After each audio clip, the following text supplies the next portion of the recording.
और आप इस बैठक में अन्य मुद्दे मत रखना। अगर आपके पास ऐसा कोई लेटर है सरकार का तो आप मुझे दे दें, उसके बाद रखेंगे। अभी तो गांव बसे नहीं हो तो आप तो गन्ने चूस लो गन्ने। अन्य मुद्दा आया कौन सा ना, आप ये तो बताइए। कहाँ आया अन्य मुद्दा, बताइए कौन सा आया विशेष मुद्दा। मैं आपको लेटर दे दूंगा इसका। कौन सा रखे हमने अन्य रखना मतलब ईख ना बनी गन्ना। मैडम एक मिनट, मैं ये आज के बारे में थोड़ा सा एक बात कहना चाहता हूँ, मेरी 2 मिनट की बात है। एक तो मैं ये चाहता हूँ कि अपने शहर के अंदर पहले पुराने गेट बने हुए थे, जैसे सीवन गेट, माता गेट, जोगरा गेट। मेरी आपसे एक हम्बल रिक्वेस्ट है कि वैसे गेट दोबारा बनाए जाएं ताकि शहर की सुंदरता बढ़े और सुंदरता के साथ साथ हमारे हाउस का। अब मैं आपसे अपने एजेंडे डिस्कस करना चाहूंगी, कर सकती हूँ? एक मैं एक बढ़कर ये मेरा भी मुद्दा है, ये मेरा भी मुद्दा है क्योंकि सबसे पहले तो हेल्पलाइन नंबर कि जैसे कि आप लोगों ने में से कुछ ने कहा था कि लोग कमेटी आने से डरते हैं, शायद वाकई ये बात बहुत मायने में सच भी है। लोग कमेटी आने से डरते हैं कि उन्हें अच्छे से अटेंड नहीं किया जाता। और ये मैंने सबसे पहले जब मैं आई थी कमेटी में, मैंने दूसरे ही दिन पूरे कमेटी का राउंड लिया था और सबको ये बोला था कि आज के बाद मुझे कमेटी में ये नहीं सुनने को मिलना चाहिए कि कोई अटेंड नहीं करता। प्लीज़ आप उन्हें अटेंड करो। कोई भी आया आपके पास उसे बताओ कि कहाँ क्या होना चाहिए। एक कियोस्क भी होता है, वो भी लगाएं, या कोई भी कमेटी का अधिकारी है उसकी ये ड्यूटी जरूर बनती है कि कोई भी आए उसके पास हेल्प के लिए तो उसे पूरी जानकारी दे कि कहाँ से क्या काम होगा और कहाँ जाना चाहिए उसे। तो कुछ लोग जो डरते हैं उनके लिए हेल्पलाइन नंबर शुरू कर दें ताकि वो ऑनलाइन या फ़ोन के माध्यम से हमें अपनी कंप्लेंट दर्ज करा सकें। मैडम उसकी देखरेख आप अपने पास रखना जी। जी बिल्कुल। दूसरी बात मैडम, जो अपना टैक्स वाला कमरा है ना जी, एमसी की इसके अंदर एंट्री भी नहीं है जी। कई बार कह देते हैं बाहर चलो। बिल्कुल ठीक मैं कभी तब बोल रहा हूँ जी, लोग लगा के कह देते हैं जी एमसी की भी एंट्री नहीं है। एक तो मैडम इनके जो शीशे करवा रखे हैं ना वो उतरवाए जाए। कितना नंबर कमरा है अपना? यही नहीं पता लगता कि ये अंदर बैठे हैं या बाहर बैठे हैं। काले शीशे के रखे हैं, इनको बाहर करवाया जाए। जो कुछ कह देते हैं इनको अगर यहाँ थाने में दरखास्त दे दी, माता एमसी ने ये कह दिया जी, वो कह दिया जी। ठीक है। और इसमें जी मैडम जो प्रॉपर्टी डीलर है और दलाल जी जो जैसे फाइल पकड़ते हैं कस्टमर की, उनकी तो अंदर एंट्री है जी, एमसी को अंदर अलाउ। हेल्पलाइन नंबर में आप भी अपनी शिकायतें दर्ज कर सकते हैं। वो ये तो नीचे के लिए बोल रहे हैं मैडम। जैसे कोई आ गया कि सर मैं करा दूंगा, कोशिश कराएगा जी उसका नहीं होगा, दलाल मिल जाएगा, भाई 2000 दे मैं कराऊंगा। अगर वार्ड का पूछेगा मेरा वार्ड का अंदर गया हुआ है तो उसको अलाउड ही नहीं है जी। दूसरा दलाल उससे 2000 ले लिया, एमसी साहब मैंने करवा लिया, कितना मैं करवाया भाई, इनका 2000 मैं करवा लिया। भाई आपकी यही वैल्यू है भाई, हमारे कहने से जो कर L1 है L2 है सर, हम किसी का जहाँ तो हम भी नहीं बोल दे जी, किसी का कोई खास है जैसे कोई पर्सनल आ जाए भाई इसका L1 है थोड़ा जल्दी कर दे, एमसी बोल दिया कि अगर 15 दिन नहीं होगा सर, अगला 500,000 देगा तब L1 से हम तक हो जाएगी सर। वो खुद ही रजिस्टर निकालते हैं, खुद ही वो करते हैं, ये हम खुद बिल्कुल देखते सच्चाई हैं। है नहीं इस पे L1 भी और L2 भी सर। लेवल जी लेवल 1 लेवल 2 सर जो रजिस्टर होता है वो खुद निकाल के अपने आप हाँ जी सर। हाउस टैक्स में मैं बताऊं इसके बारे में है ना, तो कई चीज़ें ऐसी है मैं बताऊंगा। सुपरिटेंडेंट को काफ़ी हमने वो किया था और वो छुट्टी भागी है, दुखी होकर ना इस करके हमारी का बहाना लेके आज उस पर कर रहे हैं कार्रवाई। पार्षद तो सर अलाउड नहीं है, एक दलाल एक प्रॉपर्टी डीलर बिल्कुल अलाउड रहेंगे। क्या है मैं बता देता हूँ, एक कड़वी सी बात, या तो कार्रवाई आप बैठाओ, नहीं किसी दिन मैं उठाऊंगा। बिल्कुल जी, सीधी सी बात है जी।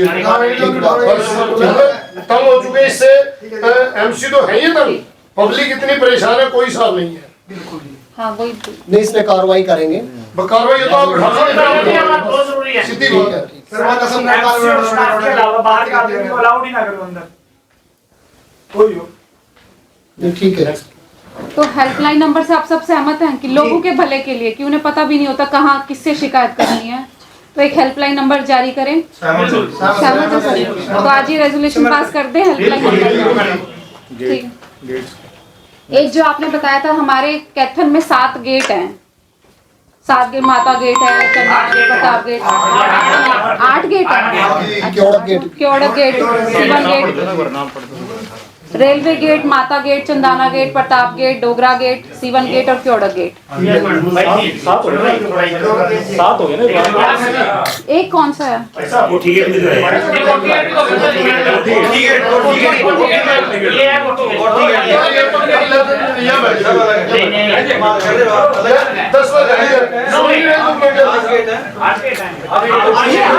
क्यों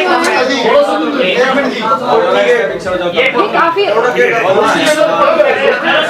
ये हमारे कैथल के ऐतिहासिक गेट हैं जिनकी वजह से कैथल का नाम जाना जाता है। ये हमारे 8 गेट का जीर्णोद्धार किया जाए। इनका काम चालू करवा दो जी। बिल्कुल तो ये रेजोल्यूशन पास करा दें। लेकिन टेंडर माइनस में नहीं मैडम, ये प्लस में होना चाहिए। सवाल है शहर की का, ये पेशेंट डिपार्टमेंटली करा दो, हमें कोई ऐतराज नहीं है। बिल्कुल जी। और बोलो यो सर डिपार्टमेंटली करा दो, 8 गेट हमें कोई ऐतराज नहीं है। बिल्कुल जी बिल्कुल। जिनमें सब आप बैठे हो आपके 8 गेट पेशेंट डिपार्टमेंटली किसी एमसी को काम तो मेरे साथ में चंदाना गेट को तोड़वा के दोबारा बनवा दो जी। जी उधर बिल्कुल, ले आ गया हो। वो साथ आएगा चंदाना गेट। अच्छा चलो वो भी ले लो। और जैसे कि आपने बड़े शहरों में देखा होगा, डिवाइडर्स के ऊपर वो लगे होते हैं बॉटल पाम ट्रीज, शहर के सौंदर्यकरण के लिए। तो क्यों ना कैथल में भी ऐसा किया जाए? जी सहमत हो आप सभी से? वो भी हो रही है धीरे नहीं धीरे। मेरी डांड नहीं आप बोलोगे नहीं भाई, आप नहीं बोलोगे, हाँ जी, सिर्फ मेंबर बोलेंगे आप नहीं। 6 महीने से बंद है। कार्रवाई ठीक चल रही है, चली वो जाएगी। भी हो गया, वो धीरे धीरे सब चल रहा है। 6 लाइटिंग महीने मैडम 6 महीने कम नहीं हुआ, बंद पड़ी।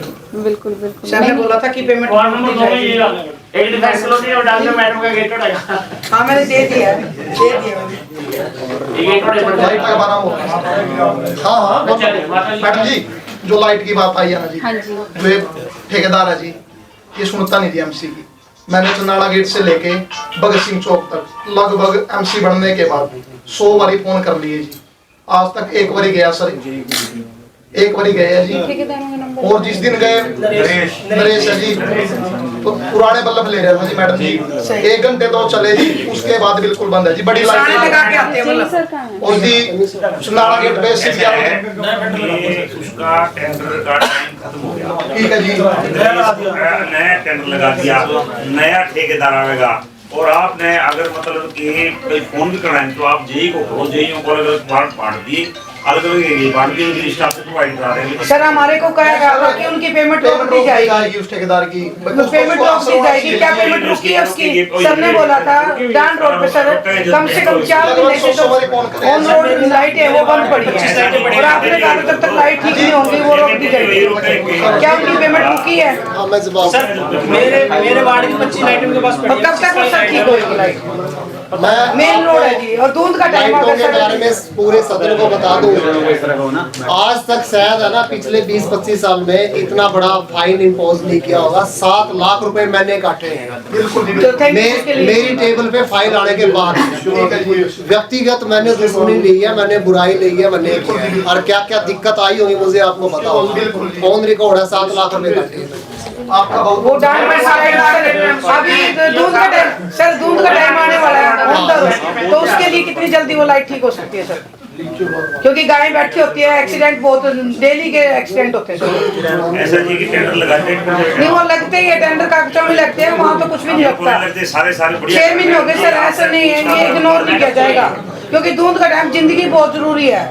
अगर जिंदगी खत्म होगी तो वो टेंडर रखे रखे रह जाएंगे। तो इसके लिए मेरे को ये बताया जाए 2 दिन लगेंगे, 4 दिन लगेंगे, वो लाइट कब तक ठीक होगी? उससे पहले मैं उसकी मीटिंग अपना रोक दी जाएगी, सीधी सी बात, क्योंकि 6 महीने कम नहीं होते। समस्या पार्किंग की, तो एक मल्टी लेवल पार्किंग का कि आप सबसे पहले मल्टी लेवल पार्किंग की हम आदरणीय मुख्यमंत्री जी से सिफारिश करें, और एक मल्टी लेवल पार्किंग जो हमारे किले की जमीन है जी जी वहाँ एक मल्टी लेवल पार्किंग बनाई जाए। रेगुलेशन पास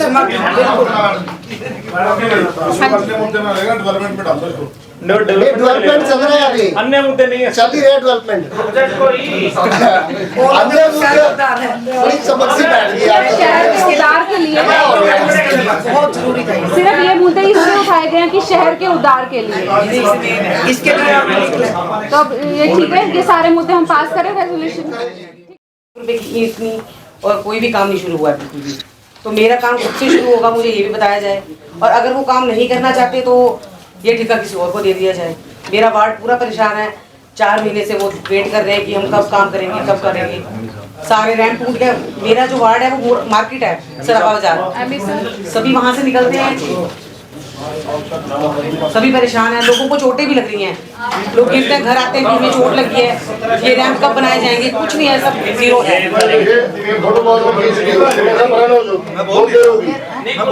बहुत टाइम हो गया नहीं अपना जो नियम सारा काम नहीं कर मतलब कब तक शुरू होगा? मैं लोगों को क्या कहूँ, 15 दिन में, 1 महीने में, 4 दिन में, आप एक हफ्ते के अंदर काम पे काम शुरू 1 हफ्ते के आ अंदर। जाए कुछ ठीक नहीं। है, भाई साहब ठीक है, थैंक यू। प्लीज सारे सुन ले, जो बोल रहे हैं उनकी भी सुनो। मैडम एक मिनट पहले मैं बोल लूं आपकी होगी। हाँ जी सर बोल रहे हैं कि 1 हफ्ते के अंदर जो मेरे वार्ड का रिपेयर का काम है वो शुरू हो जाएगा। Thank you sir. आप उसको लेकर साथ दिखागा, आपको साथ लेकर मुझे दिखागा। हाँ जी बिल्कुल। जो आप काम बताओगे हाँ जी। साथ लेकर जाएंगे।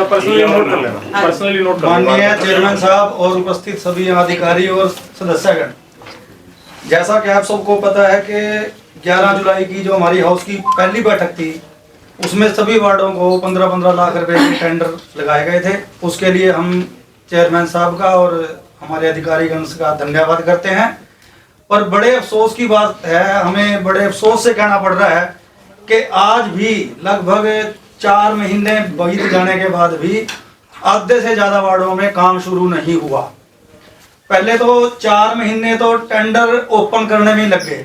क्या मैं ये जानना चाहूँगा, क्या ये हमेशा ऐसा ही होता है या भविष्य में भी ऐसा ही होगा? भाई 4-4 महीने टेंडर ओपन करने में लगेंगे, और अगर ऐसा नहीं होता तो ये किसकी जिम्मेवारी है? ये जिम्मेवारी तय की जाए ताकि भविष्य में भी एमसीओ को बहुत परेशानी होती है। ये जिम्मेवारी तय होनी चाहिए कि टेंडर कितने टाइम में लगेगा, कितने टाइम में ओपन होएगा। और ये भी देखा गया है कि जो ठेकेदार हैं वो बिल्कुल भी इंटरेस्टेड नहीं ले रहे।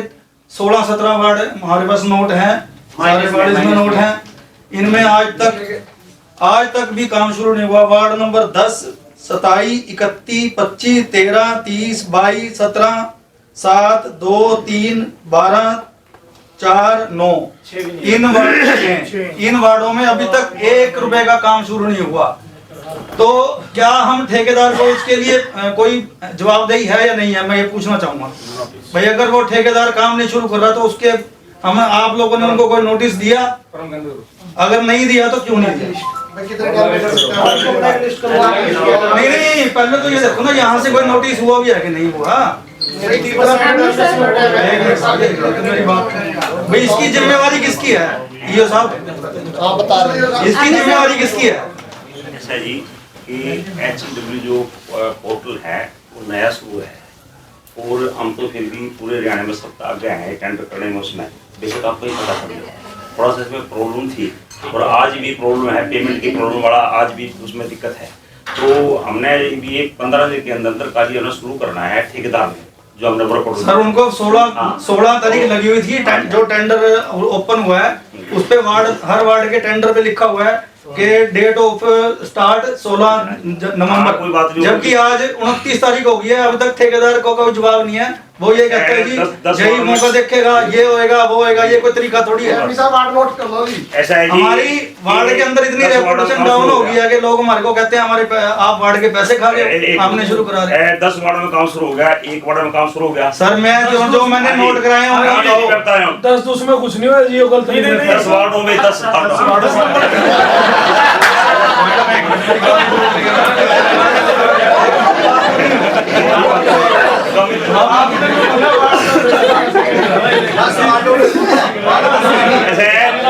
असली बात क्या है कि ये बात तो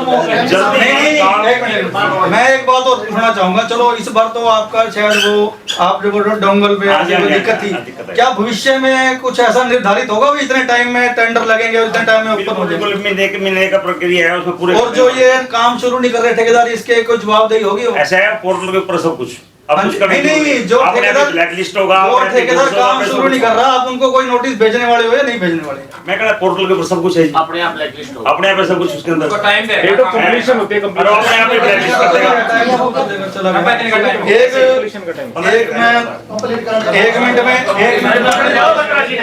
एक मिनट में मैं अपनी बात और रखना चाहूंगा।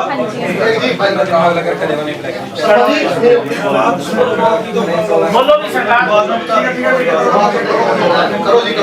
एक मुद्दा जो कि आप सभी सहमत होंगे, सभी पार्षद भी और अधिकारीगण भी, चेयरमैन साहब भी, कि जो सफाई कर्मचारियों की हड़ताल थी उससे पहले हमारी सफाई व्यवस्था बहुत बढ़िया चल रही थी, इससे कोई दो राय नहीं। पर ऐसा कुछ माहौल क्रिएट हुआ है कि जब से सफाई कर्मचारियों की हड़ताल हुई है उसके बाद शायद हमारा कुछ उनसे तालमेल बन नहीं पा रहा सफाई कर्मचारियों से, जिसकी वजह से मेरी तो जितने भी पार्षदों से बात हुई है कि इस टाइम में सफाई व्यवस्था बहुत अच्छी कंडीशन में नहीं है और हमारे को लोगों की बहुत बातें सुननी पड़ती हैं। तो मैं एक छोटा सा सुझाव देना चाहूँगा, अगर आप लोगों को अच्छा लगे तो उस पर इम्प्लीमेंट कर सकते हैं कि ये पहली बार नहीं, इससे पहले भी ऐसे होता रहा है कि 5 या 7 एमसीओ की एक कमेटी बना दी जाए। वो किसी भी वार्ड के एमसी को अगर कोई सफाई से संबंधित दिक्कत है तो वो उस कमेटी के पास जाए, क्योंकि एक आदमी चेयरमैन साहब ये काम अकेले नहीं संभाल सकते, उनके ऊपर और भी बहुत काम है। सफाई के लिए, स्पेशली सफाई के लिए एक 5-7 एमसीओ की कमेटी बना दी जाए और वो उस कमेटी के पास एमसी जाए और वो उनकी समस्या का अगर उनको उचित लगे तो उसका समाधान कर दें। ईओ साहब से भी मेरी डिस्कस हुई थी, ईओ साहब ने भी ये बोला कि मैं सफाई कर्मचारियों का 600 कर्मचारी है, मैं किस किस का क्या सोल्यूशन करूं, किसको दरोगा की दिक्कत है, किसी में डोर टू डोर की दिक्कत है, किसी में नाइट वाले की दिक्कत है, किसी में कुछ है।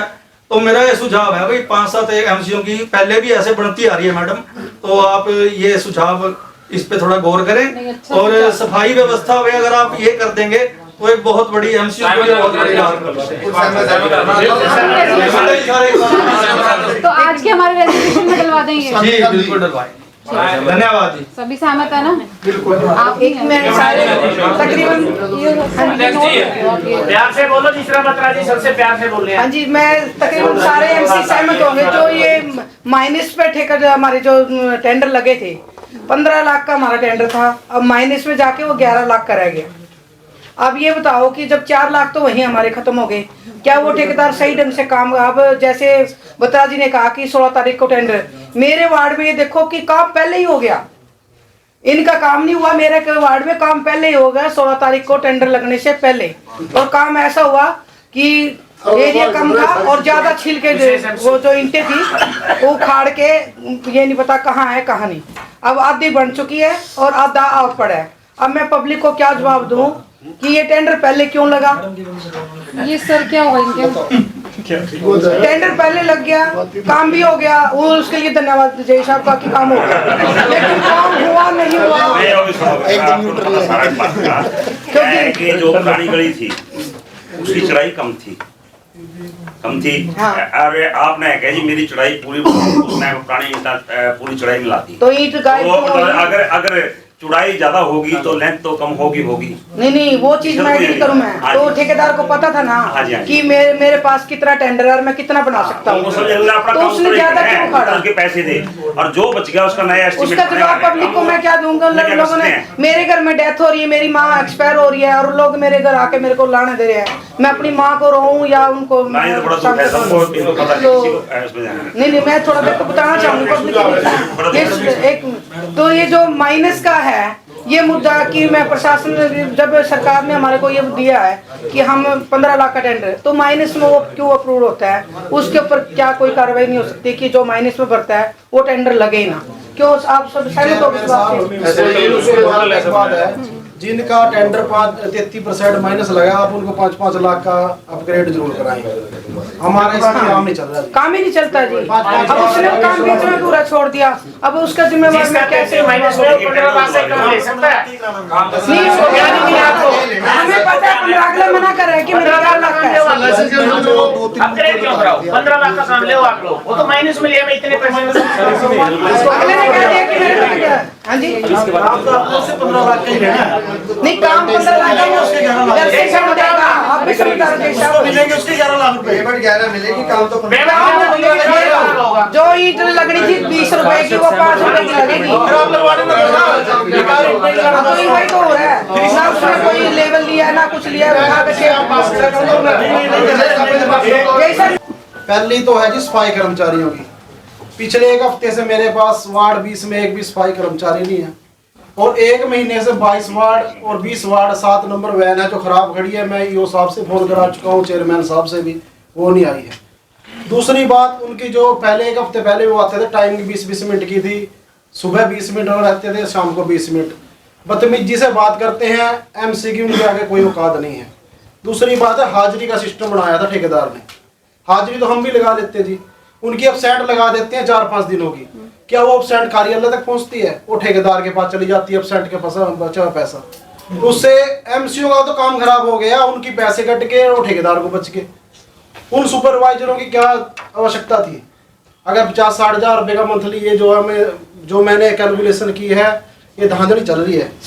दूसरा है, हड़ताल के दिनों में डोर टू डोर के कर्मचारी हड़ताल बैठे थे, जबकि ऐसा कोई पॉइंट था कि हड़ताल में सहयोग नहीं करेंगे।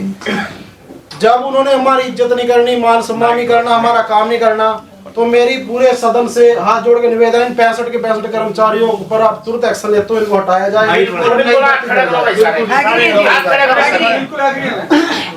इसको प्रोड्यूसिंग बुक में नोट करे जाए मैडम, ऐसा नहीं होगा, इसको हटा के इनको नई भर्ती कराया जाए।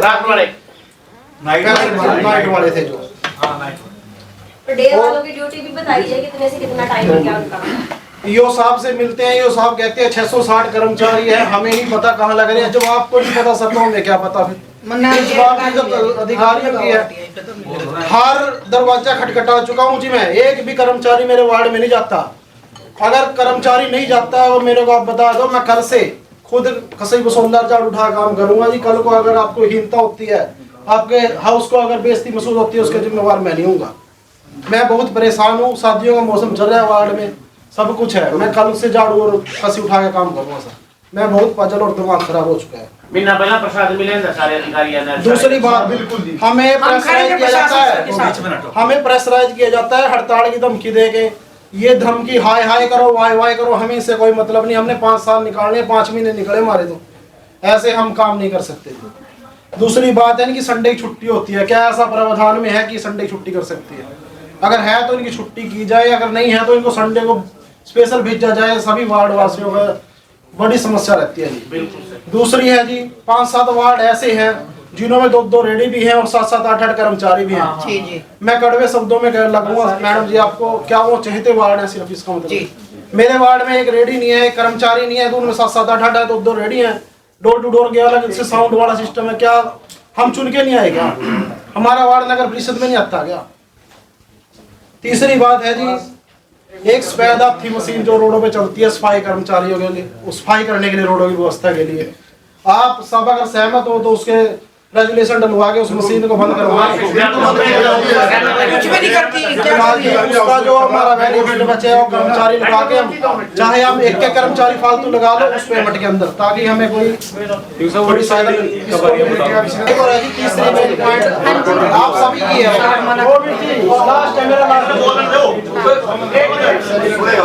Last point, MLA MP Rajya Sabha Vidhan Sabha में बैठ कर अपनी सैलरी को बढ़ा सकते हैं, पेंशन जोड़ सकते हैं, सब कुछ कर सकते हैं। क्या हम हरियाणा के अंदर ये शुरुआत कर सकते हैं कि रेजुलेशन डाल के हम अपना डीसी का जो मानदेय है वह हम अपना बढ़ा सके, और 14,000 है, 14,000 प्लस है, जो भी है उसी मुताबिक चेयरमैन साहिबा का है, तो हम अपना रेजुलेशन डलवाना चाहते हैं। अगर आप सबकी सहमति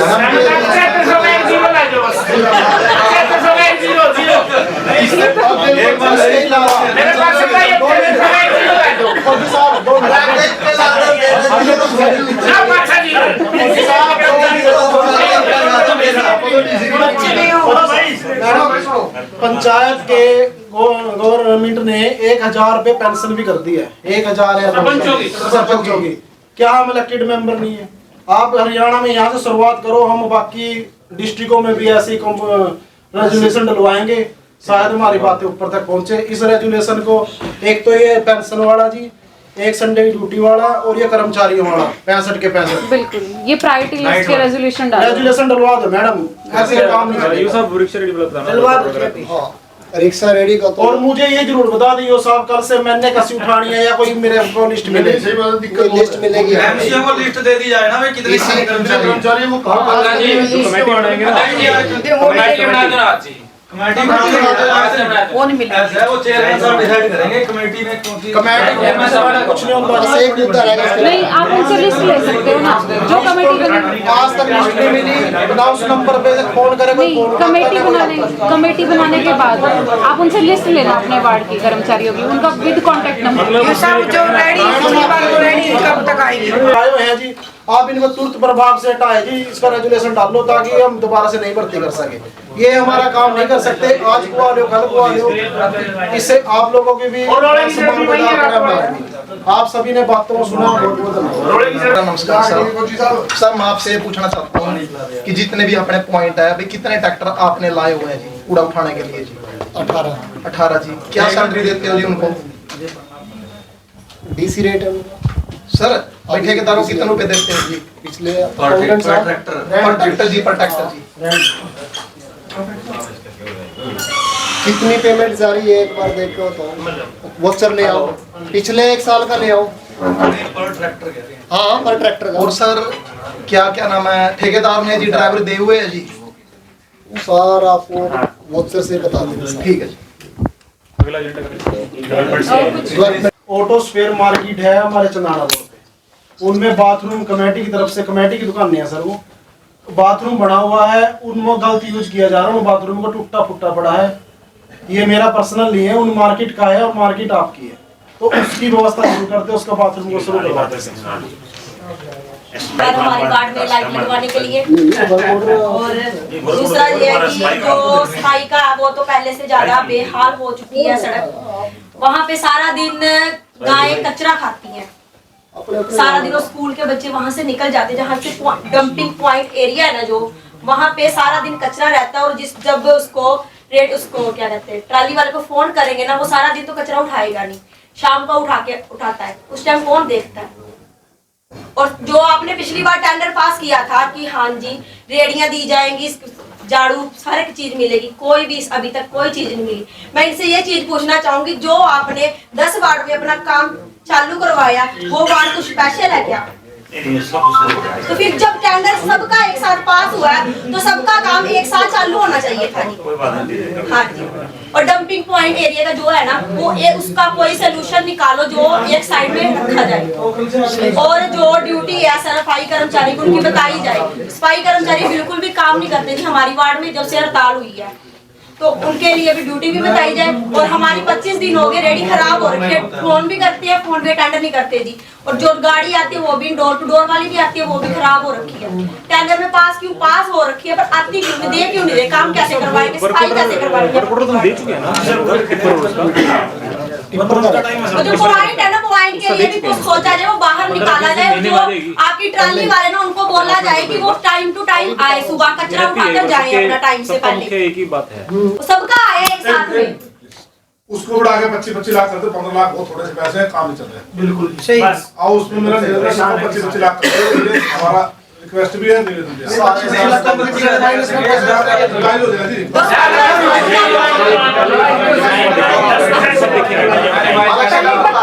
अलग से रिवाइज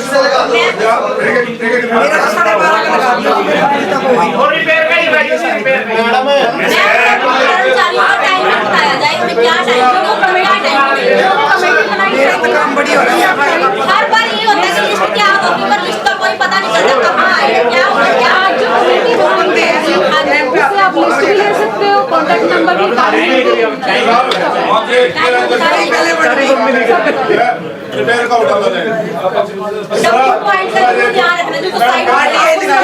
सारा दिन गाय उस कमेटी में बोलिए, वो कमेटी सॉल्व कर देगी। जैसे टेंडर सबका आता है ना, तो सबका काम एक साथ चालू किया है, 10 वार्ड स्पेशल नहीं है जो उनका काम चालू हो रहा, हमारा नहीं। मैं बात खत्म करूं, आप मैंने RTI लगाई थी तब मुझे 2 मिले हैं, बहुत बढ़िया काम कर रहे हैं, क्योंकि प्रशासन तभी जानता जब हम नहीं किया। क्यों नहीं किया था? नहीं किया, दिखा दे। अरे मेरा आज भी समर्थन है, मैंने समर्थन कहाँ किया था? सुनो जी, मेरे को तो आज साहब ने कहा था आप घर जमा कर भी गई थी। कि किसी कर्मचारी को हटाया ना जाए और मैं कर्मचारियों का जो उनको जो हड़ताल दिन जो तनख्वाह दी वो तनख्वाह दी जाए और एक दिन का हफ्ते में रेस्ट दिया जाए। यो साहब मैं कहता हूँ जो बंदा काम ना कर दो अपना काम कर मेरा मुंह से प्रश्न नहीं सर, आप नहीं सर। इनको है इन्हें बोले कि लगी राय है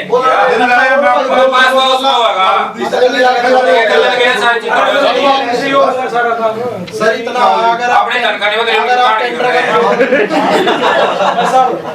अगर आप नया टेंडर लगा रहे हैं ना तो कम से कम 25 लाख से शुरू करें सर। 10 लाख में तो कुछ भी नहीं आनेगा जी। 25 लाख का एक गिफ्ट सभी को दे दे, नया टेंडर सभी को दे दे हाथ जोड़ करके। प्लीज ये मत बोला जाए कि ये 15 लाख एमसी को और दे दिए गए हैं।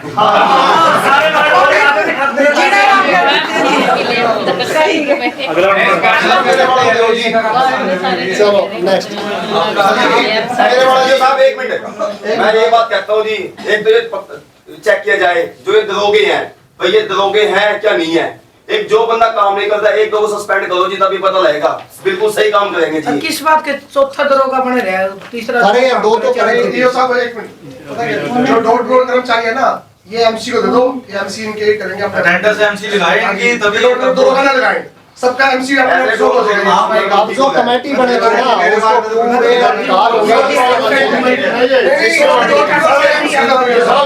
6 वार्डों की कमेटी बनाई जाए, 6 वार्डों की एक कमेटी अलग से बनाई जाए, 5 कमेटी बनेगी 31 वार्डों की, उससे काम बिल्कुल आसान होगा।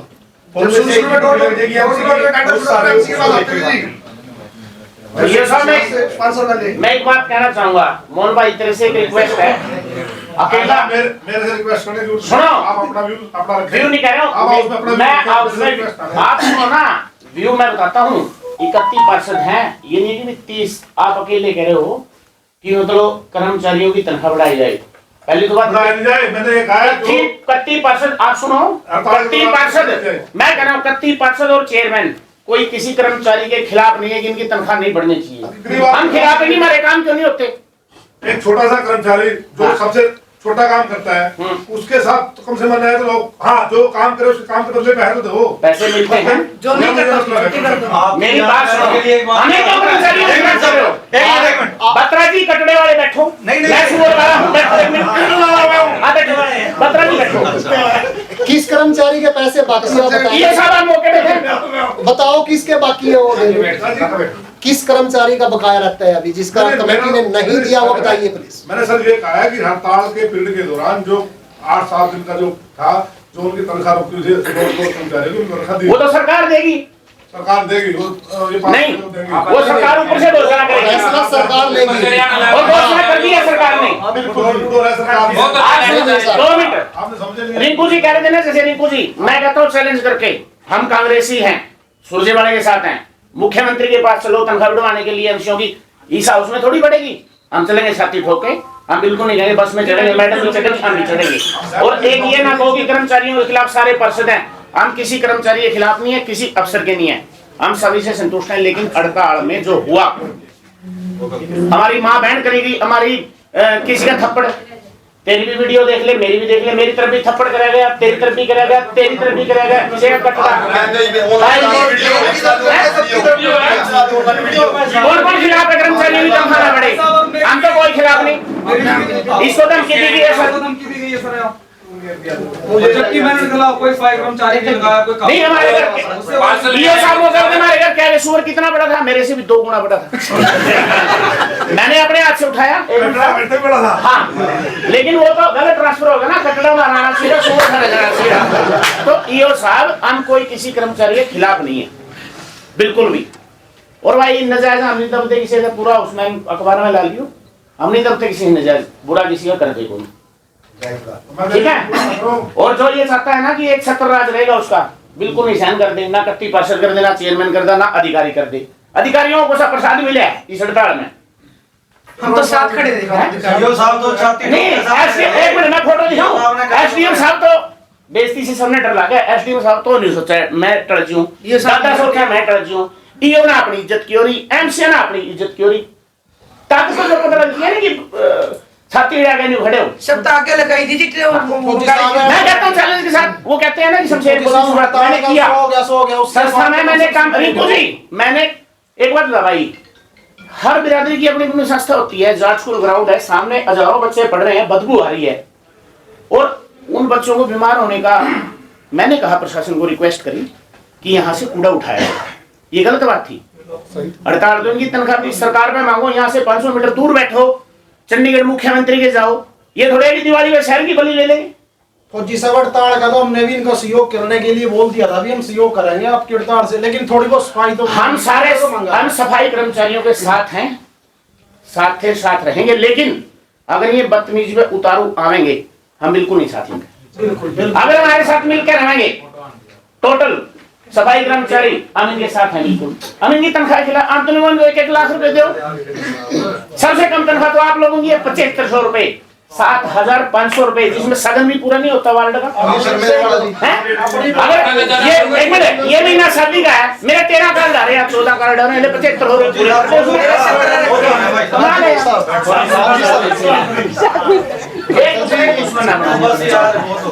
हो रहे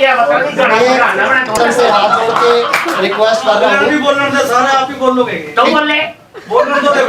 पिछले दिनों जो स्ट्राइक हुई थी सबके सामने था, सभी का शहर की हमारी जिम्मेवारी थी, सभी का बहुत सहयोग रहा।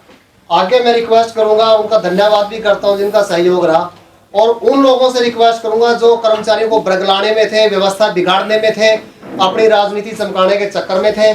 तो मेरी हाथ जोड़ के बेनती, मैं नाम नहीं लूंगा यहाँ, तो मेरी आगे से हाथ जोड़ के आगे से पूरा सहयोग करें पब्लिक का और प्रशासन का, ताकि हम आपकी अपेक्षाओं पे, आपकी उम्मीदों पे पूरा उतरे। धन्यवाद सर।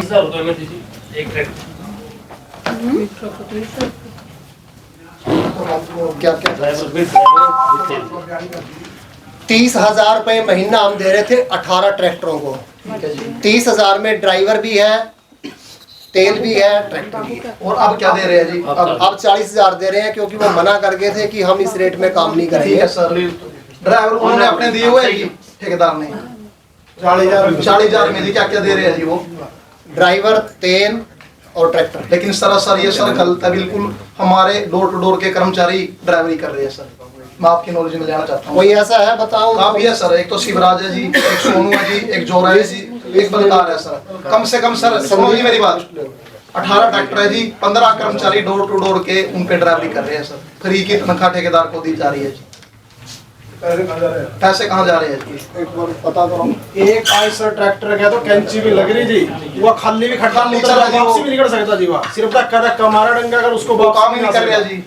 कैंची लगवा दो जी, 30,000 रुपए उसके, फ्री के 40,000 रुपए उसके। और डोर टू डोर के कर्मचारी है सर, जैसे 15 कर्मचारी है, कर्मचारियों की शॉर्टेज है जी, कहाँ तो ठेकेदार ने देने चाहिए सर। और हमने अपने ही कर्मचारी जी बगैर आपकी नॉलेज में कैसे कर्मचारी दे दिए? पता कराते हैं, उसको खिलाफ कार्रवाई करेंगे। लगभग सर 15 है जी मैडम जी, 15 कर्मचारी है जी अपने डोर टू डोर के, जो ठेकेदार ने अपने लाने चाहिए खुद के। जैसे मैं ठेकेदार हूँ भाई, ड्राइवर, तेल और ट्रैक्टर की रिपेयर जो भी है, लेकिन हमारे ही कर्मचारी उन ट्रैक्टरों पर जी डोर टू डोर के कर्मचारी काम कर रहे हैं लगभग पिछले 2-3 महीने से सर। ऐसा ही है जी। जांच नहीं सर, सारे एग्री हैं। जांच करवाई जाएगी। नाम नोट करें सर। ठेका किसके पास है? ठेका भी सारे पेपर मंगवाए थे मैंने, आपने जो भी पूछना चाहा। लगभग 30 मिनट हो गए सर, अभी तक तो आए नहीं। अभी तो लेके आया था आपके सामने। काव्यांश के नाम से। लेकिन सर इसने ड्राइवर अपने दिए हुए हैं। जांच करा लो सर, जांच करा लेंगे, इसकी जांच करा के आप नाम जल्दी करा लो। 2 दिन बिल्कुल क्लियर, सुनो मेरी बात, बिल्कुल क्लियर है जी। मालिक कौन है? उनके मालिक कौन है जी? नाम दे दो आप उनके। करो जी नोट। शिवराज है जी, मेरे को लिस्ट दे दो आप। सोनू है जी, जोरा है जी, बलकार है जी, और लगभग 10 ड्राइवर और है जी, जो ठेकेदार ने देने चाहिए, लेकिन हमारे ही मिलीभगती के कारण, अधिकारियों की मिलीभगती के कारण भाई हमने उनको दे रखा। चौक की डिमांड है सावित्री बाई फुले। अभी करते हैं एक बार, अभी एक एजेंडा रहता है, अभी उसके बाद करते हैं। विकास कार्यों का नहीं है विकास कार्यों में पढ़ने का। हाँ विकास कार्यों का एक कहते हैं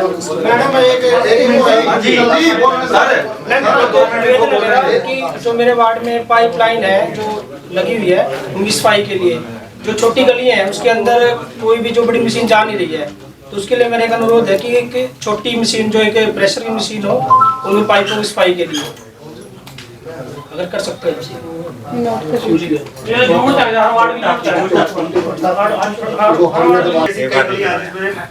प्रेशर वाली मशीनें बढ़ती नहीं, इसलिए सदन से मेरा अनुरोध है कि छोटी मशीन मंगाई जाए ताकि वार्डों में सुचारू रूप से सीवरेज की लाइन चलती रहे। सारे एग्री हो। दूसरा एक मेरे वार्ड में बड़ी सीवरेज की मशीन आती है उसका छोटा वर्जन है। यो साहब मेरे वार्ड में पीने की पानी की व्यवस्था बहुत खराब है और दूषित है, तो वहाँ नगर परिषद की जगह पड़ी है, वहाँ मैं IPO सुरक्षित जल केंद्र की स्थापना करना चाहता हूँ, तो उसके लिए मेरे को अनुमति दी जाए।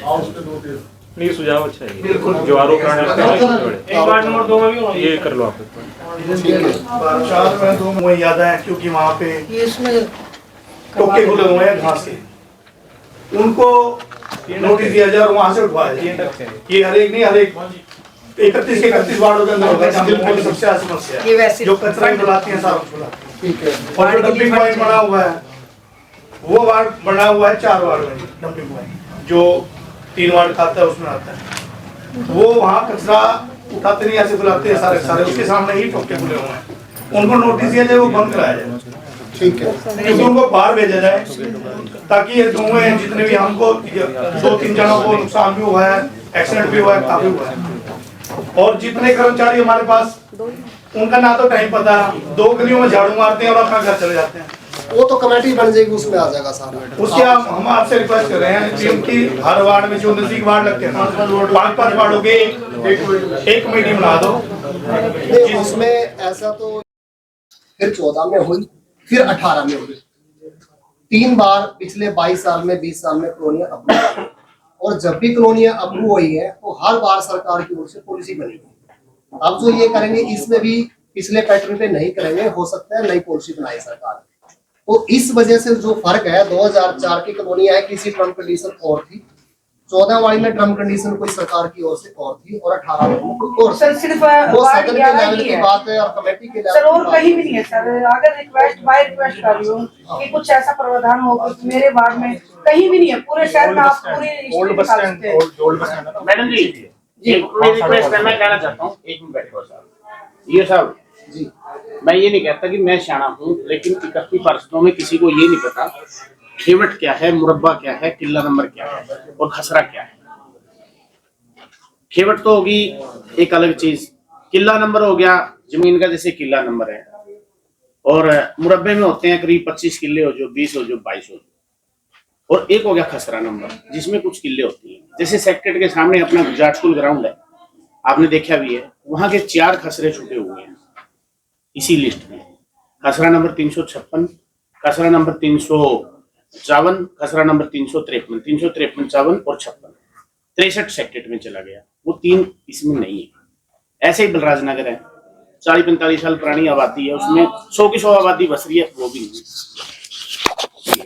खसरा मेन तो है खसरा। एमई साहब को तो पता है खसरा क्या होता है, डेली रिपोर्ट करें, एमई साहब भी बैठे हैं। आप सही कह रहे हो, नहीं पता इतनी बारीकियों का नहीं पता। ये जैसे मैडम कह रही है कि मेरी 9 नंबर से आगे है, 9 नंबर से कुछ खसरे तो ले लिए, कुछ लिए को नहीं, एक भी नहीं है, खसरा है ही नहीं। रंजीर को तो ना रजिस्ट्री नहीं हो रही, वहाँ बंद पड़ी है सब। वो पहले पड़ी थी, कुछ खसरे नहीं, अब मेरे पास आ रहे हैं बंदे। थोड़ा मानना भी सीखो, एक मान लो मूलधन 100 रुपए बोला, मैं तो को नहीं मानता। मैं बता रही हूँ जो कुनाल रोड की साइड है ना उनकी है खसरा। हाँ खसरा ही तो। कईयों को भाषा नहीं पता खसरा क्या चीज होती है। ठीक है, हम प्रॉपर्टी का कराने में खुल के हमें पता खसरा प्रॉपर्टी का नहीं पता, तो मेन तो खसरे का रोड़ा है, और कहीं का रोड़ा को नहीं, खसरे छूट रहे हैं। उसका ये है, मैं बताता हूँ कि इस तरह से जर्नली नहीं पता, ठीक है, पर उसके साथ साथ हर कॉलोनी के नक्शे बने हैं।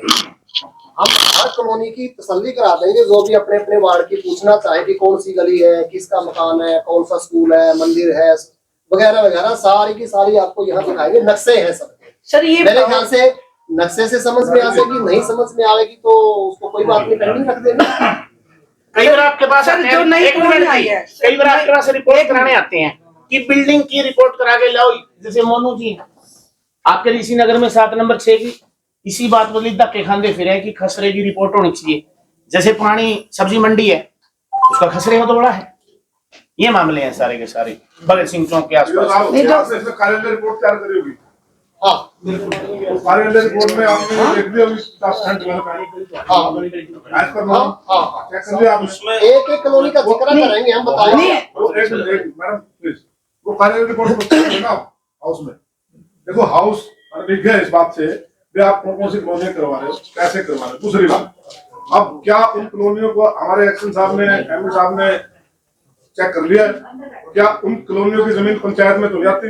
इनमें से बहुत सारी कॉलोनियां ऐसी जमीन पंचायत से लगती है।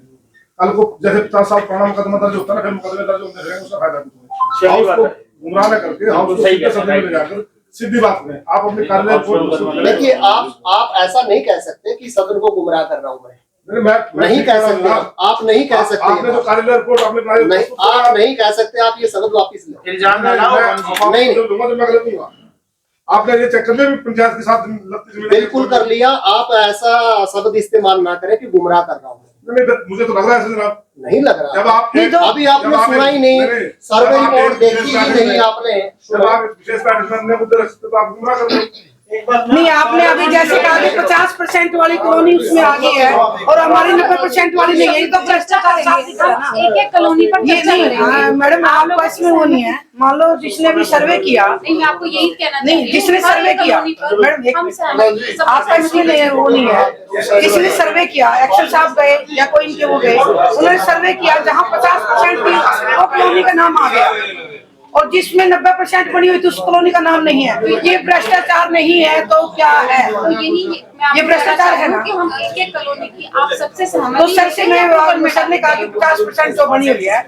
जब सर ने 50% वाली को तो उसमें वो आ गया, तो एक्शन साहब ने ये नहीं देखा कि 90% वाली क्यों नहीं आई, क्या सर्वे किया इनका, क्यों नहीं किया? हम आप लोगों की सहमति से ही अप्रूव करेंगे। वही नहीं है, लेकिन हम जो डॉक्यूमेंट इसमें बने हम उसके आधार पे आपको अपनी बात रखते हैं। आप हमारे प्रधान हो, हम आपके आगे आपको नहीं है सर्वे भी नहीं किया, आपको रिपोर्ट चेक कीजिए। प्रशासन ने किया ना सर्वे, तो उस आधार पे कह रहे हैं 50% चर्चा करें आप, तो वही चर्चा ही आपको बता रहे हैं ना कि 50% वाली तो उसमें लिस्ट में नाम आ गया और 90% का नाम नहीं आता। ये भ्रष्टाचार तो है। ये बिल्कुल मैं तो कौन कर रहे हैं भ्रष्टाचार? प्रशासन। आप एक एक कॉलोनी की या मैं या हम सब एमसी अभी ये कौन कर रहा है? कोई इसका कुछ तो नहीं होना चाहिए, हमें अप्रूवल करनी है। वो डीडीपी से लिस्ट आई है, करनी है, लेकिन जो गया सर्वे क्या हमें पता है कि कौन सर्वे करने गया? वार्ड वालों को पता है, एमसीओ को पता है। रिपोर्ट देखिए और चर्चा कीजिए। एक चेयरमैन साहब बाहर से किसी को मत आना। एक कॉलोनी को आना से जिक्र होगा। एक एक कॉलोनी पे नक्शा भी है, रिपोर्ट भी है। उसी के बाद सहमति। मैं थोड़ा सा और पीछे से आके बात करूं कि ये रिपोर्टें जो बनाई है ये डीटीपी ऑफिस ने बनाई है। ये हमारे हेड ऑफिस में चली गई थी। हमारे हेड ऑफिस ने ये कहा है कि पहले कमेटी को, मेंबरों को, लोकल एडमिनिस्ट्रेशन को पूछो कि क्या ये सर्वे सही है, वही हमने बताना है ये सही है नहीं है। हमने सर्वे नहीं किया, हमने तो उनका जो किया हुआ सर्वे है उसको चेक सर किया। आपने सर्वे नहीं, ये भ्रष्टाचार है कि जैसे जिसने मैं प्रधान हूँ, यहाँ का कोई भी जो यहाँ की मौजूद सरकार है उसकी कॉलोनियां उस बंदे ने काट दी, वो अप्रूव इसमें आ गई। सच्चाई तो ये है। और जो कॉलोनियां हम पब्लिक ने वो नहीं आई, उसको रोको आप। हम रिक्वेस्ट आपसे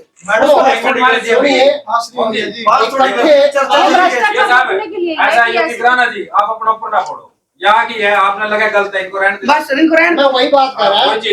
इसी 49 जो कॉलोनी है उनको हम एक बार में नहीं कर रहे, एक एक कॉलोनी पे चर्चा करेंगे।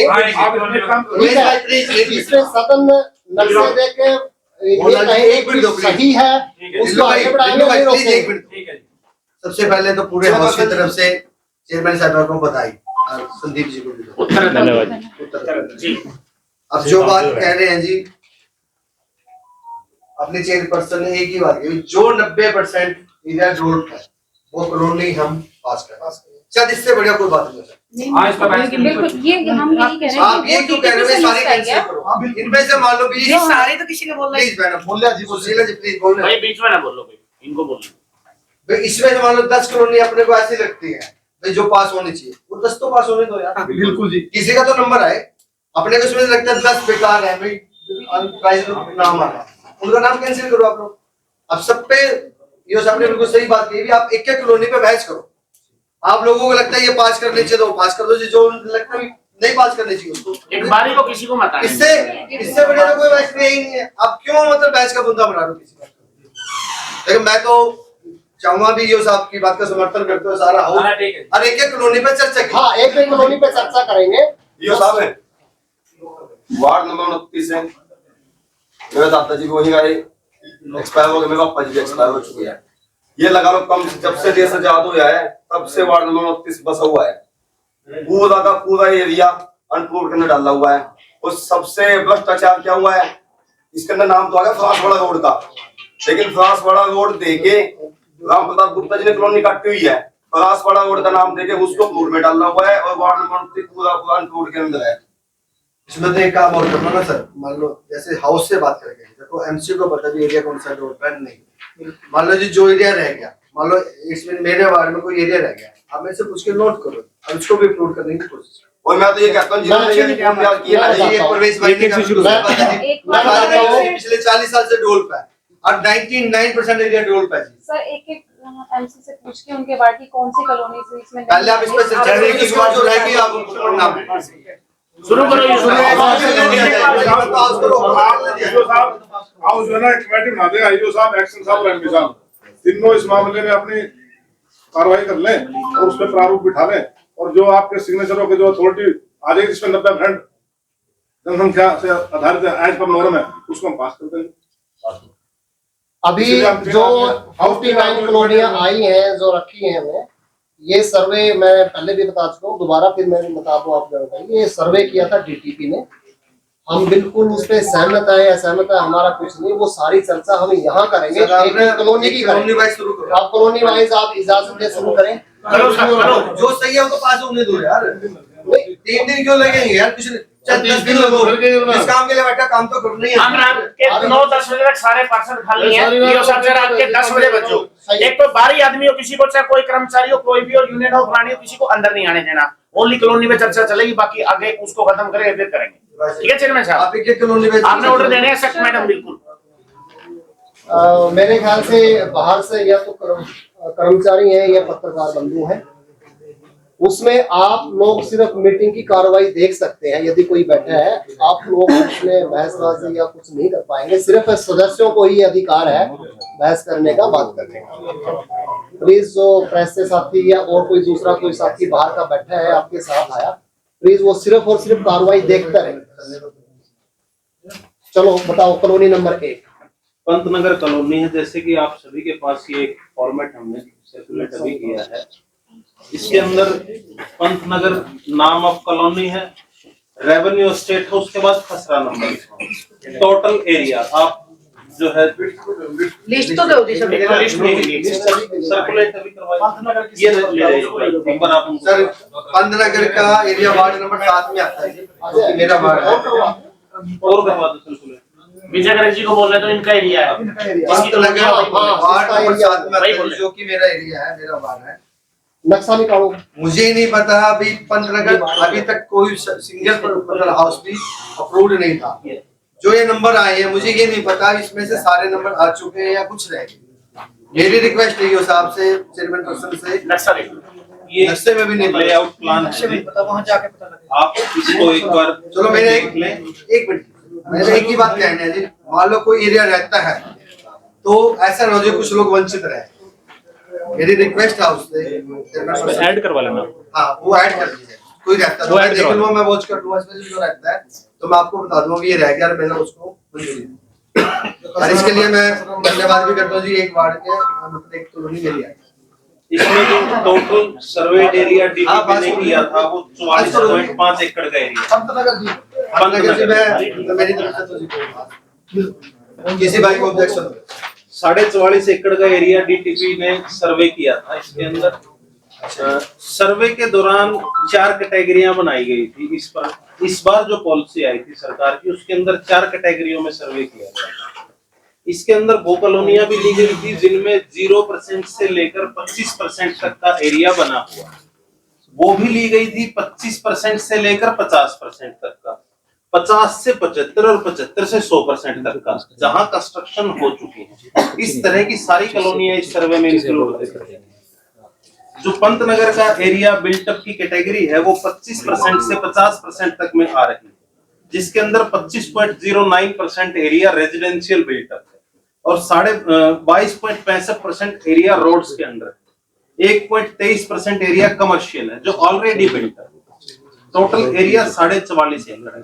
लेआउट प्लान इसका साथ है, आप देखना चाहें देखिए। ये मिल जाएगा ना हमें? हाँ लेआउट प्लान की कॉपी हम नहीं करेंगे। दूसरा मलिक नगर है पट्टी अफगान के अंदर, इसका एरिया 7 एकड़ है जो सर्वेड एरिया है। कुछ एरिया ना जैसे हमारा कुछ तो बना हुआ है, कुछ नहीं बना हुआ, वो उस पे सरकार का टैक्स तो जा रहा है और उस पे काम कोई भी नहीं हुआ। वैसे मलिक नगर में उस पे भी ज्यादा ध्यान दिया जाएगा।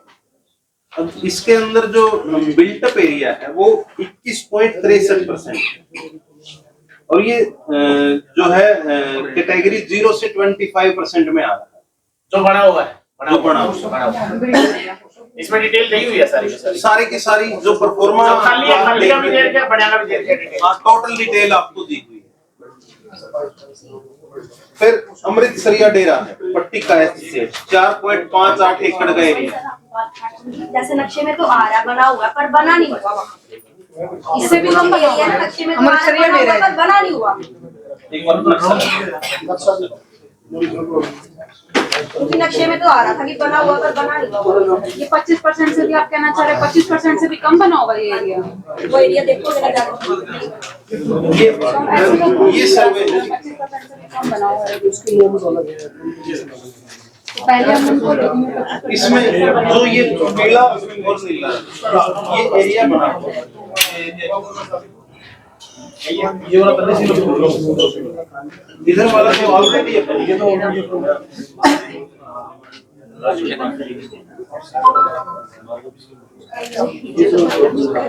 ये टोटल ड्रोन सर्वे है डीटीपी ऑफिस में। जैसे ये खुद जाके देखेंगे सर्वे करेंगे फिर नहीं है आधा बना हुआ आधा नहीं बना हुआ।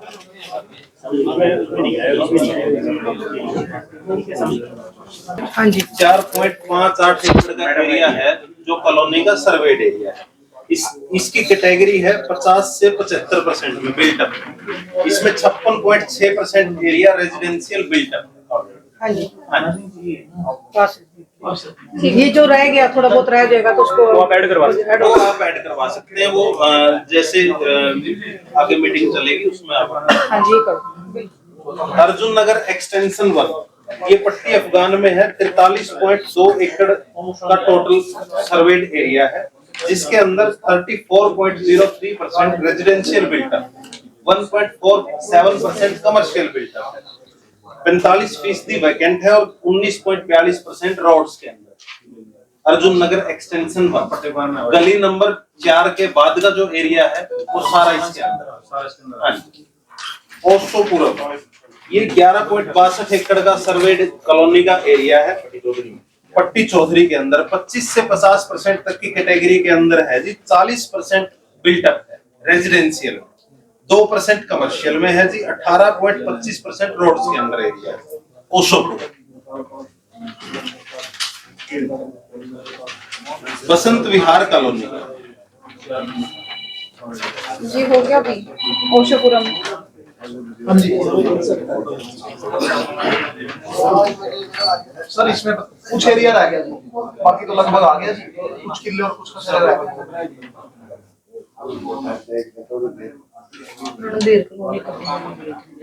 जो इसके अंदर है क्या वो ठीक है लेकिन इसके अलावा भी कुछ रह गया।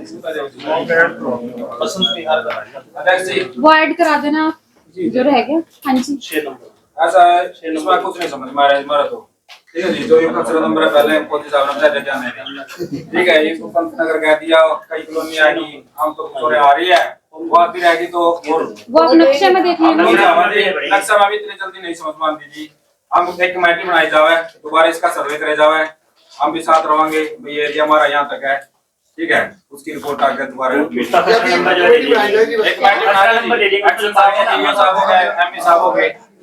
तो समझ में नहीं आ रहा है हमारा।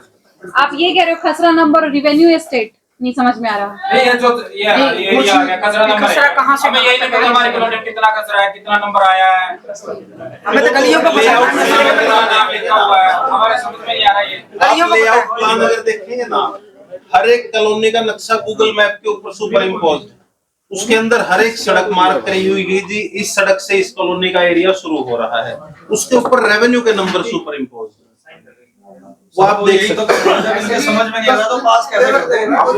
ये कह रहे हैं एमडी एक्शन और यूएस साहब अपने कमेटी बना ले, आप एज पर नॉर्मल उसके हाउस में रखते हैं, हम पास करते हैं। ऐसा तो हमारे पास ज्ञान नहीं है, हमें ज्ञान नहीं है, इनको दिखा देंगे। आप ये चाहते हो कि गली वाइज आपको बताया जाए? नहीं, हम लोग पता कर लेंगे, हमारा वार्ड कहाँ तक है? अभी अच्छा लगा एक बार ये देख लेंगे कि ये गली कौन से कचरे की है, ये कौन से कचरे की है, तो उसको से लेके आए कितना कचरा नंबर हमारा कितना ये है, हम इसमें जैसे मेरी दयानंद मार्केट है बिहार के बीच में, हम पूरे घर के सारे दयानंद मार्केट शहर के बीच में है, सारे ठीक है, बात मजाक ही है। नहीं ठीक है जी, बना लो आप, उसके बाद फिर ये चर्चा करके फिर इनसे सलाह करके फिर दोबारा में पास करवा देंगे। हाँ ओके करके फिर करेंगे ना, अभी इसको पता ही नहीं है लोग ऐसे कैसे पास करेंगे। कमेटी बना दो, अगला मुद्दा छेड़ते जी सर एक बालसेट कॉलोनी का नाम ही नहीं है, 4 वार्ड और 6 वार्ड के बीच में आती है, उसका नाम ही नहीं है बीच में। ऐसी कोई तो कमेटी उसके बस भी है, सही बात। बालसेट में उसका टैक्स भरा जा रहा है, सब कुछ भरा जा रहा है। दूसरा ये है 25% आबादी है ना, आप उनको पास करवा दो इसमें, ठीक है, जो गरीब लोग हैं उनकी आ रही है, चलो नहीं रहे मतलब उनकी ना रहे। अब हमारे 25% से ऊपर और आगे 25 से ऊपर पास कर दो, 25 से ऊपर है उसको पास कर दो, जहाँ नहीं है 25 से कम है तो रहने तो छोड़ दो, और बाकी जो रह गया ऐड करा लिया। जैसे ये रणधीर कॉलोनी है 10% बन रही है, नहीं, फिर ये अगली इशू आ जाएगा ना मीटिंग में, उसको कैसे पास आप लेवल मीटिंग कर लो 10 दिन बाद। ये ना जिसको 5 जैसे मान लो बलराज एरिया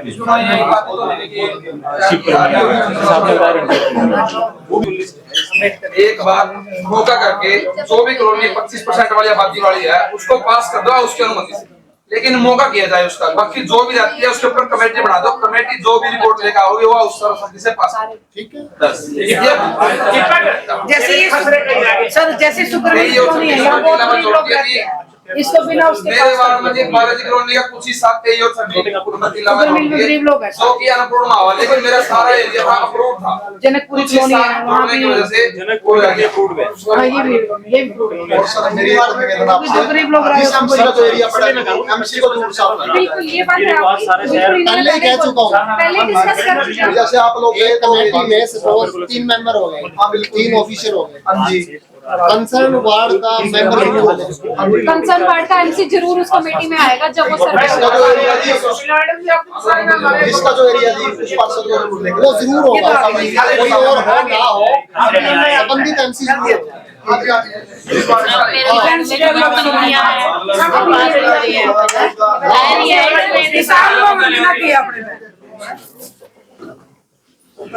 वो तो जरूरी था। नेक्स्ट एजेंडा मिलेगी। हाँ जी, इसके ऊपर बताएं क्या जीवा भी लेगी, जीवा रिक्शा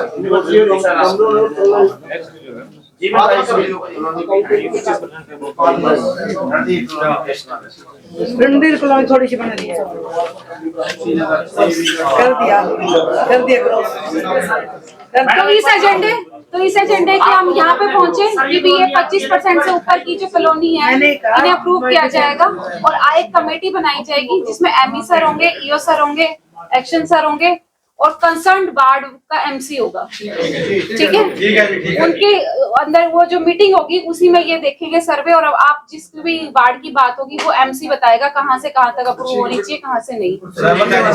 और वो खसरा नंबर भी इनको समझा दीजिए सभी वार्ड के एमसी को। ठीक है, सहमत है। वो तो भी कम लगेगा जी, जैसे भी ये आएंगे ना साथ ही पटवारी को बुला लेंगे जी। बिल्कुल, आप उनसे ये समझ लीजिएगा कि कहाँ से कहाँ पटवारी साथ लेके आएंगे। नेक्स्ट एजेंडा पड़े यो सर, नेक्स्ट एजेंडा। अभी आप सदन की अनुमति से है ना, मैं अभी अकाउंटेंट आ रही आइटम नंबर 3 विकास कार्य ले लेते हैं अभी 5 मिनट के लिए उसको विकास कार्यों पे चर्चा कर लेते हैं आपकी इजाजत साहब राम इनकम एक्सपेंडिचर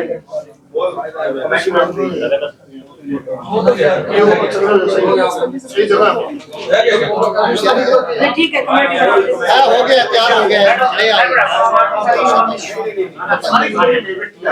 डिफेंस रहेगी है उसमें डिफेंस का है सारा एरिया नहीं डिफेंस का वो मेरे कब्जे आगे वाला एक्सटेंशन में है वो नहीं है वो एरिया में केवट में मद नंबर 2 एजेंडा आइटम नंबर 2 आगे हैं अकाउंटेंट साहब आगे हैं अभी चर्चा करेंगे कितना खर्चा हुआ कितनी इनकम हुई आपको डिटेल में मंथ वाइज हेड वाइज सारा बता देंगे जी जी बताइए 23 करोड़ रुपए की टोटल इनकम हुई है 1/4/2022 से लेकर के 31/10/2022 तक जिसमें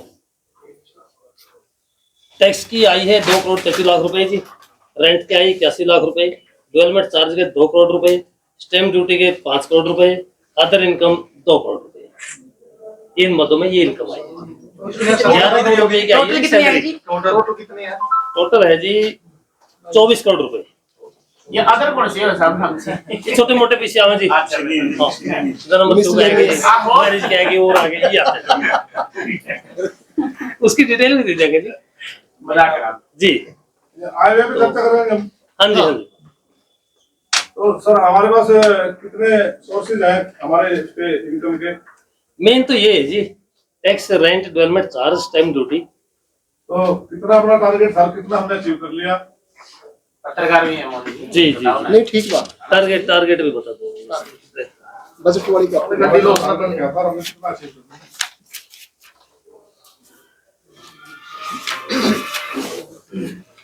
परसेंटेज काटे अभी बता रहे हैं जी उसके बारे में भी इतना इतना इसका था। हम सर इस इंतजार में होगा करना के एक एक चीज बताएंगे। एक दूसरा का नहीं गुरु ना देखो यार गलत और जी है ना पूरेंगे ज्यादा तो सबका ज्यादा वोट लेंगे। लंच कराए हम ऐसे बैठे रहे तो वो कुंदन निकाल रहे हैं। तो इसमें 11 करोड़ रुपए की सैलरी जो ऊपर से ग्रांट आती है जी हर महीने 11 करोड़ रुपए उसकी आए हैं, 13 करोड़ रुपए ये आए हैं और इसका कितना कितना मतलब टारगेट था 31 मार्च तक को पूरा करना है। हमारे पास 13 करोड़ आए जनाब। हाँ जी। अब हमारे पास कैश इन हैंड क्या है? कैश इन हैंड है जी हमारे पास इस टाइम 6 करोड़ रुपए जी। और विकास कार्य का टेंडर कितना कराया जा चुका है? टेंडर के लिए हमेशा बताएंगे। देखो आपने ये तो आप बने तो आपके पास आया होगा कितने टेंडर ले चुके हैं? नहीं टेंडर फिर कितने अजय हमेशा बताएं ये बताएंगे ना। 4.5 करोड़ के टेंडर होते हैं। 4.5 करोड़ के कमेटी लगी है 4.5 करोड़ के आपने इससे पहले जो टेंडर चले थे 15 लाख रुपए करोड़ के हैं वो तो 4.5 करोड़ के लगे। इससे पहले जो चलते थे वो इससे पहले सीएम अनाउंसमेंट है, टी प्लान है, बहुत ग्रांट आगे हैं। तो मेरा एक निवेदन छोटा सा ये भी है कि हमारे पास नगर परिषद में कितनी स्कीमें चल रही हैं और में कितना कितना बजट है मुझे बताया जाए।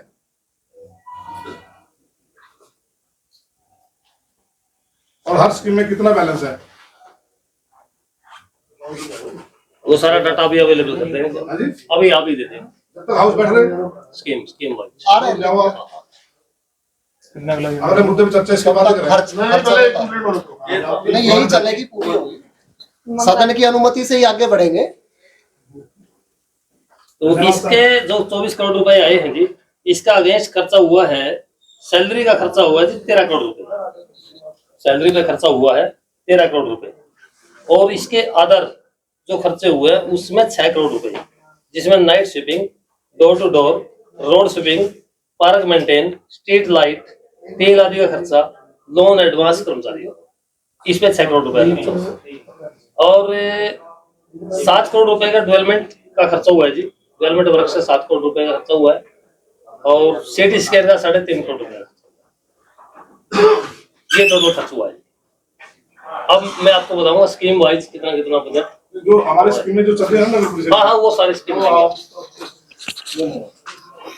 किस इसमें कितना बैलेंस है ले आ जा ले 6 स्कीम है। हाँ जी हाँ जी 6 स्कीम है जिसके तहत ग्रांट आती है। एक तो जी सबसे पहले स्टेट फाइनेंस इसमें आती है सैलरी की ग्रांट अब जो पहले से ग्रांट इसमें आती थी वो अब नहीं आती। 2021 से ग्रांटें बंद हो गई। हाँ जी। एक है जी centre finance scheme, centre finance scheme CFC 1/4/22 से अब तक इसमें भी कोई पैसा नहीं है। इनमें ये पता नहीं कितना कितना बजट हमारा था, कितना ये बजट इनका निर्धारित नहीं होता जी। कितने ग्रांट हमारे पास आई, कितना हमने मैं यही बता रहा हूँ, मतलब इसका ये टारगेट तो होता नहीं 20 करोड़ आनी है या 50 करोड़ आनी है या 2 करोड़ आनी है। इसमें जितना पैसा आ जाता है उसको समय अनुसार प्रयोग किया जाता है। राम जी देखो, आप हाउस में आए हो, अकाउंट अफसर हो, अकाउंट की पूरी जानकारी आपको होनी चाहिए। पर मैं वही बता तो रहा हूँ जी, जो आपने जमा खर्च किया उसकी डिटेल तो आपके पास हो। मैं दे तो रहा हूँ आपको सब, तो वो दो नाम जाओ, ये दे तो बता तो रहा हूँ। सारे हाउस को आपको 2 खाते की चलता है, पीछे को नहीं, उसका जमा खर्च चलता होगी। यही तो सुन तो लो आप पूरी बात। 2 खाते का बताया अभी, पैसे का नहीं है, उसका जमा खर्च के उसको स्कीम में जिसमें पैसे होता है तो जमा खर्च है। अगली है जी CM अनाउंसमेंट। CM अनाउंसमेंट की स्कीम है।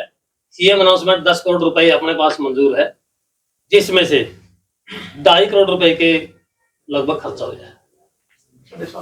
इसके अलावा CT स्कैन का अलग से CM अनाउंसमेंट है। अगले इसके और CT स्कैन कितना बजट है हमारे पास? CT स्कैन का है जी अपने पास लगभग ये इस टाइम 17.5 करोड़। कितना रिवाइज हुआ है? 52 करोड़ का, 52 का। हाँ जी, 52 करोड़ का। 52। ऐसा बाबू जी, ये 30.86 करोड़ का ओरिजिनल एस्टिमेट था। अगर उसने एक्स्ट्रा मांगे 38 करोड़ का हो गया, और तो अब ये जो रिवाइज हुआ है 52 करोड़। जिसका रोल आउट हो जानना ही नहीं कोई।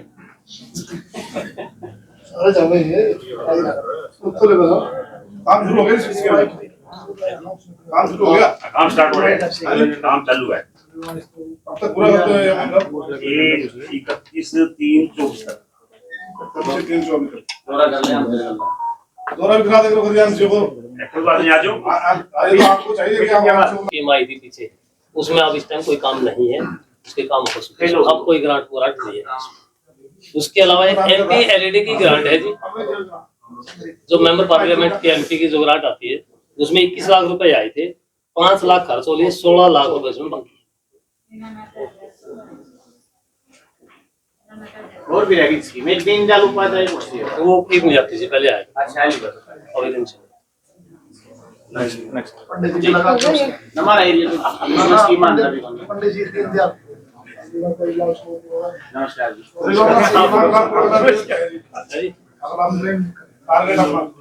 एक बार टारगेट नहीं है जमा लिख रहे हैं, मतलब भी लिखा आता नहीं रेंट पे इसका। आता है 81 लाख रुपए आए। नहीं कम क्यों है? 2 करोड़ रुपए का है, वैसे 2 करोड़ आने हैं, आए 81 लाख हैं।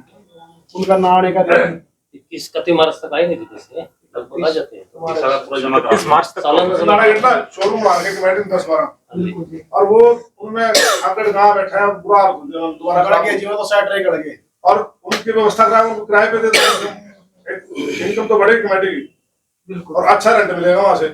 अब जैसे आपने ये अशोक जी ने अपना वो 40 साल दुकान चढ़ा दी, वहां से 0 कमाई तो शुरू हुई थी, वहां साल तक 2-3 करोड़ रुपए जमा हो जाए, किसी कोई सड़क नाली गली बन जाएगी,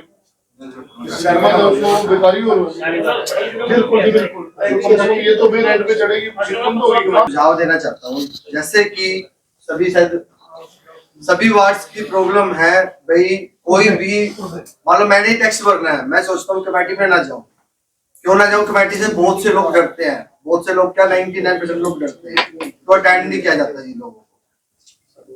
तो मेरा सुझाव है भाई, आप ऐसा कोई मुहिम चलाएं भाई, वार्ड टू वार्ड कोई बंदे बिठा दें। हम मान लो ऑनलाइन में भी ना जी, मान लो मेरे कलेक्शन है जी, टैक्स बनता मेरा एक जनवरी 10,000 रुपए बना रखा, मेरे लाख रुपए, मैं कैसे लाख रुपए पे कर दूंगा जी? ठीक है, रिकवर ज्यादा होगा इसमें थोड़ा। रिकवरी जितने मान लो 5% रिकवरी हो रही है ना मैडम, मैं दावा करता हूँ 95% रिकवरी हो। जब वार्ड में ही हमारे पास कोई कैंप चलाए, 15 दिन का चला दे, महीने का चला दे, 2 महीने का चला दे, ये नहीं एक ही वार्ड में 15 दिन का उसमें चला दे, उसका अगले दिन पर 15 दिन का चला दे, करेक्शन भी वही हो। मान लो मेरा एक्चुअल बन रहा है 10,000 रुपए, मैं 10,000 रुपए भरना चाहता हूँ, लेकिन मेरा 10,000 की जगह 2.5 लाख रुपए है, मैं कैसे भरूँ? ये स्कीम भी आपकी है जिसमें नहीं, आपका सुझाव बहुत अच्छा है। इसके लिए हम हेल्पलाइन नंबर और जनता दरबार